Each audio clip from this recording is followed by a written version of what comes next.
Hello viewers, আসসালামু আলাইকুম। মেহেদি medicine corner থেকে আপনাদেরকে স্বাগত। আজকে আপনাদের সামনে কথা বলবো কার্মিনা সিরাপ নিয়ে। কার্মিনা সিরাপ বাজারে নিয়ে এসেছে হামদাদ ল্যাবরেটরিজ লিমিটেড। এটি মূলত যাদের অম্লাধিক্য, ওরজন্য, ক্ষুধামন্দা, পেট ফাঁপা, কোষ্ঠকাঠিন্য, বায়ুজনিত পেট ব্যথা এবং পাকস্থলী ও লিভারের দুর্বলতা, বিশেষ করে যখন বদহজম হয়, বুক জ্বালাপোড়া করে, ব্যথা এবং বায়ুজনিত পেট ব্যথা ইত্যাদি দেখা দেয়, তখন প্রাকৃতিক উপাদানে তৈরি এই কার্মিনা এ ধরনের প্রতিদিনের সমস্যাগুলি নিরাময় করে পাকস্থলীকে সুরক্ষা দেয়, এনে দেয় প্রশান্তি। কার্মিনা মূল্যবান ঔষধি উদ্ভিদ এবং প্রাকৃতিক উপাদানের সমন্বয়ে তৈরি এক বিশেষ ফর্মুলেশন যা অ্যাসিডিটি নিয়ন্ত্রণ করে, পেট ফাঁপা এবং বদহজম নিরাময়ে সাহায্য করে। এটা সার্বিকভাবে পরিপাকতন্ত্রের ছন্দ নিয়ন্ত্রণ করে, লিভার এবং পাকস্থলী কার্যক্রমের মধ্যে চমৎকার সমন্বয় সাধন করে।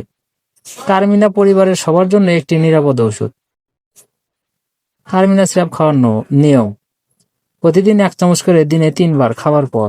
পার্শ্ব প্রতিক্রিয়া: নির্ধারিত মাত্রায় সেবনে কোনো উল্লেখযোগ্য পার্শ্ব প্রতিক্রিয়া পরিলক্ষিত হয়নি। সতর্কতা: শিশুদের নাগালের বাইরে রাখুন। সংরক্ষণ: আলো থেকে দূরে, শুষ্ক ও ঠান্ডা স্থানে রাখুন। ভিডিওটি ভালো লাগলে অবশ্যই লাইক, কমেন্ট, শেয়ার করবেন এবং আমার চ্যানেলটি সাবস্ক্রাইব করবেন। সবাই ভালো থাকবেন, সুস্থ থাকবেন। আল্লাহ হাফেজ।